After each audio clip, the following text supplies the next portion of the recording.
आज सकाळी नाश्त्यासाठी मी मुगाचे डोसे बनवले होते. ते खाऊन झाल्यानंतर घरातली बाकीची सगळी कामं आवरून घेतली. त्याच्यानंतर जास्त काही शूट केलं नाही. संध्याकाळी मग इथं छान असं निवांत बसून चहा घेत होते. आणि रासने काकूंनी आमच्या त्यांना मी सांगितलं होतं, की मला अनारसाचं पीठ हवंय, तर त्या करून देत होत्या. तर मग मी त्यांच्याकडून पीठ मागवून घेतलं होतं आणि मग श्रुतीने ते आणून दिलं होतं पीठ. तर म्हणलं त्याचे अनारसे बनवू इथे. मला अनारसे खूप आवडतात. आई लहानपणापासून दर दिवाळीला अनारसे बनवते. यावर्षी कसं अधिक महिना होता, पण आम्हाला काही जाता आलं नाही गावी. आई-बाबांनी बोलवलं होतं आम्हा दोघांनाही, पण मला प्रवास करायचा नाही आणि आमच्या आहुना सुट्टी नसल्यामुळे आम्ही काही गेलो नाही. पण म्हटलं आपण अनारसे तरी निदान करून खाऊ. जी आपल्याला खाण्याची इच्छा होते ते आपण करून खायला हवं. त्याच्यामुळे मग इथे मी अनारसे करत होते. छान असे अनारसे झाले. त्यांनी खूप सुंदर पीठ केलं होतं, त्याच्यामुळे अनारसेसुद्धा खूप सुंदर झाले. आणि त्याच्यानंतर मग स्वयंपाक मला बनवायचा होता.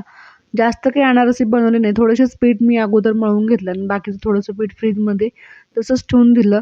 पुन्हा जेव्हा लागेल तेव्हा अनारसे करता येतील म्हणून. आज माझ्यापुरताच मला स्वयंपाक करायचा होता. कारण मंथन आणि त्याचे बाबा गावी गेलेले होते म्हणून. मग मी इथं म्हटलं की चकोल्या करू आपल्याला.